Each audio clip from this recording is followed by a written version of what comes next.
Welcome back, Alpha Hunters. The markets are closed for the week of May the 26th. So let's dive into what went on this week. Now I'm going to make this kind of a short video, mostly because I am having storage issues on my computer. So I'm not going to really make this long in any way. So we're going to go right through what matters. And we're going to talk a little bit about semiconductors and tech. So last week I was kind of expecting the market to trade a little bit higher, get up over 4,200. I was kind of hoping to see Monday trade a little bit higher. Then I was expecting probably like Tuesday, Wednesday to start to see the market come back down. A lot of that was kind of working. And, earlier this week, Monday, saw it get up over 4,200 again a couple times on Monday, Tuesday. Nice little gap down, actually gapping below Monday, below this lower end of the red box here, and the market had a hard time getting back above it. If I zoom out here, you can also see last week that was actually a pretty good spot where we were finding some support. So the fact that we gapped below that on Tuesday, support now becomes resistance, rolled over. Tuesday looking pretty good. Wednesday was even looking pretty good as we come back down.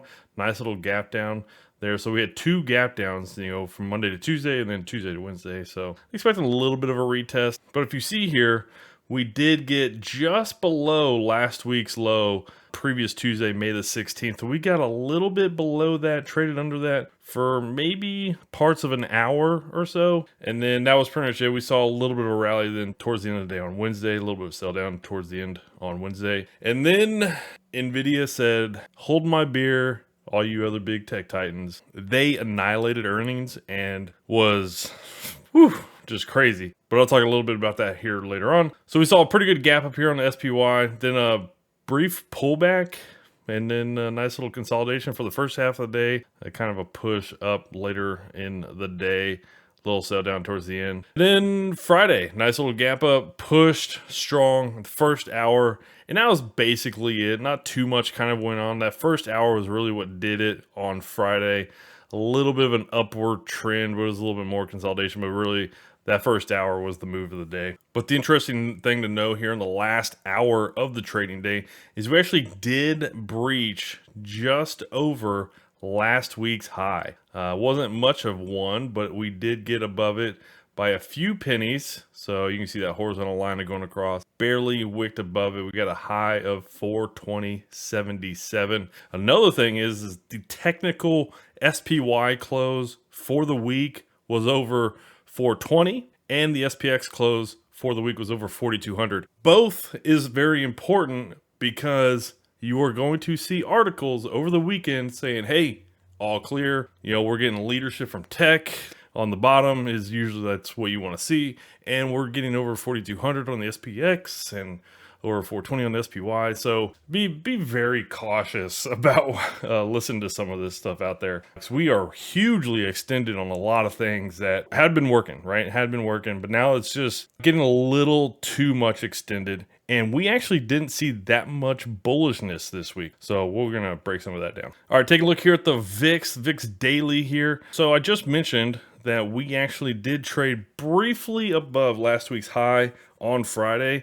But you notice here the VIX had a much higher low here week over week. So, well, if the VIX is trading higher over the previous few, highs or trending highs on the SPY and the general market, kind of interesting. That's about the best way to put it. Kind of interesting. You don't typically see that. So I don't really know what to think about that. And I'm not going to go into too much detail, but I'm just saying not good that the VIX is not, breaking down like it should be. Dollar had a very nice good move this week, continuation, just kept grinding it out. Nice little lower hammer there on Friday. Looks like it's just going to continue bullish next week. 10-year yield, just the same thing, kept pushing bullish this week, just kept going. Nice little doji. Could be a nice little reversal doji there though. Be curious to see what happens then on Monday, Tuesday. Maybe it just consolidates here and then pushes higher.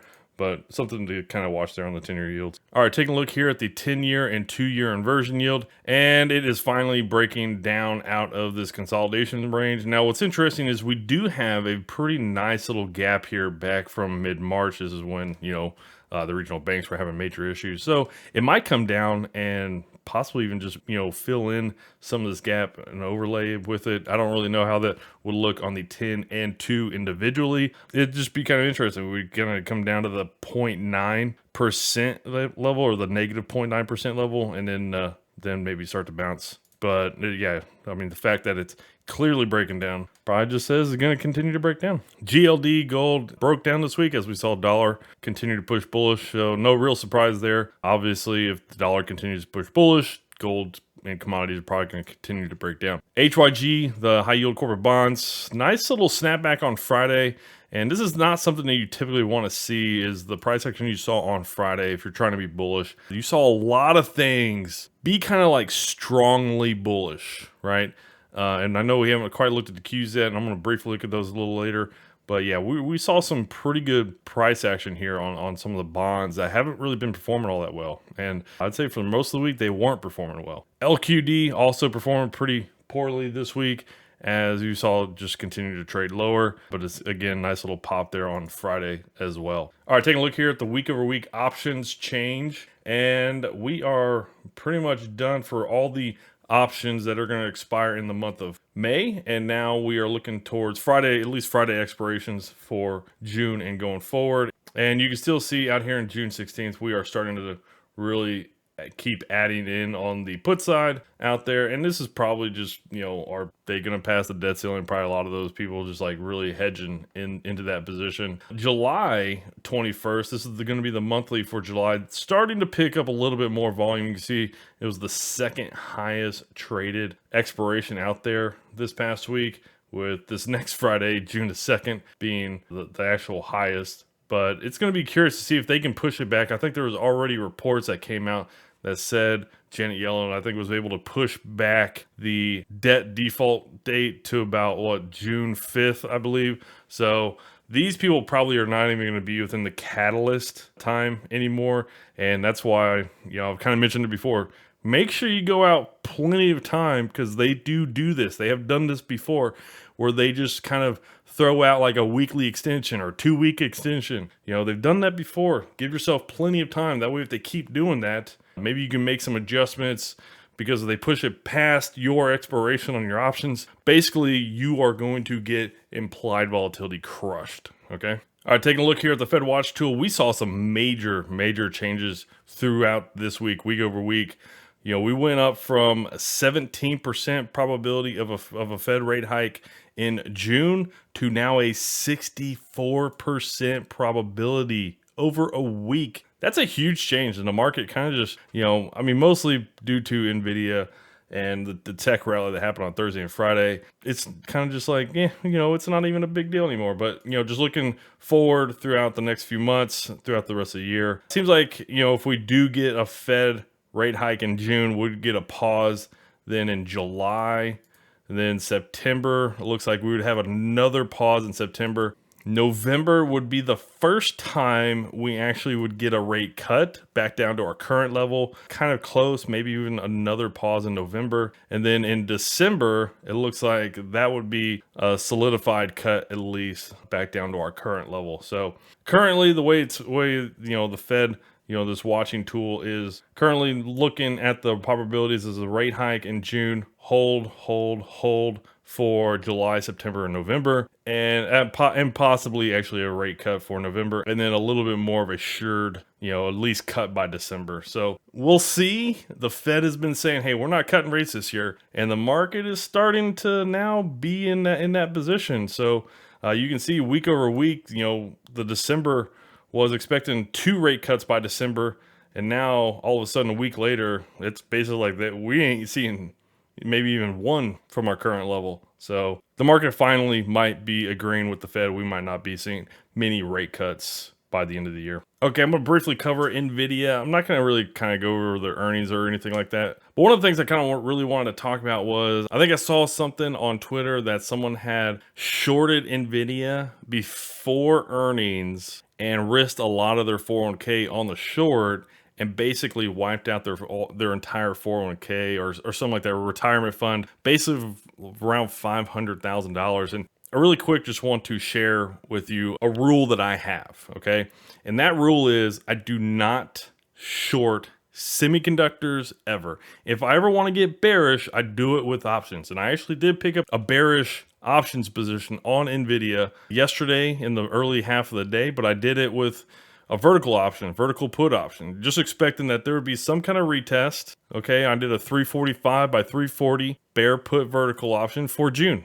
4 weeks out. I gave it plenty of time because this is a huge move, huge move. A lot of people are going to be like, "Oh my gosh, that's a huge move. I got to get in on it." So it's might chop around for a few days, but then again, a lot of people might be like, "I've already been in it for a long time," and they're just dumping position. So I gave it plenty of time. That way, hey, if it settles out a little bit and then it loses steam and it kind of rolls over, cool, whatever. I'm not going crazy. It's very hard to be bearish on semiconductors, and I would never ever recommend shorting semiconductors. Okay, shorting semiconductors is, man, that's about suicide.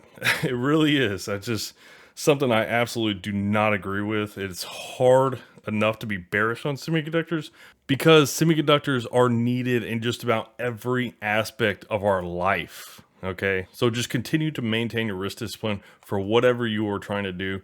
All right, here's the cues for on a daily time frame. And if I'm going to zoom out here real quick, because over the past couple of weeks, I've kind of mentioned we had some open gaps all the way back in last April, and we filled a pretty important one today on Friday. And the reason why this one was so important is if you go to a weekly time frame, you can see it was there on a weekly, and we hadn't quite closed it all the way back in April. We didn't quite close it. We just finally closed that. So the fact that it was there on a weekly time frame and the fact that we just closed it is a little bit settling. But another thing you can kind of look here at the weekly time frame is, we had a lot of congestion just a few weeks ago. We had a lot of congestion. And then the FOMO has set in over the past 2 weeks. We were up pretty strong. Last week we were up 3.5%. This week we were up another 3.5%. Wow, I can't believe. Hold on. Last week we were up 3.53%, and this week we were also up 3.53%. Crazy. 2 weeks in a row, up 3.53% on the Qs. So that's just kind of interesting. But if you take a look here at the SPY on a weekly, well, last week the SPY was up 1.7%, but this week it was only up 0.33%. Yeah, that doesn't sound like a healthy market. So just think about the move that had to occur in big tech for the Qs to go up over 3.5% and the SPY go up 1/3%. Like the SPY didn't move much at all. But you can see we have a huge lower wick here on the SPY on a weekly. We still have this open gap from back last August here, and I've been wanting to get up and fill this, so definitely want to see this maybe filled early this next week. I would imagine we probably do push a little bit higher early this next week. I mean, I don't see a situation in which we kind of don't, and that'd be kind of nice actually if we did push maybe up to 422, and then we started to see a little bit of a rollover. I'm just not seeing a great follow through from much of the stock market. It is super concentrated into overextended names that I would rather wait for pullbacks on these names. They're not going to go to the moon. Like, it just doesn't happen. Like, even though that might be their trajectory, they run out of fuel. It happens. It happens with stocks all throughout history. It will continue to happen to stocks, going forward. So it's not a big deal. Just be patient. You don't need to hop in. Just take your time and see what the market gives you. Sometimes it takes a couple months, just be patient. So have a great weekend. Alrighty. Take care, Alpha Hunters.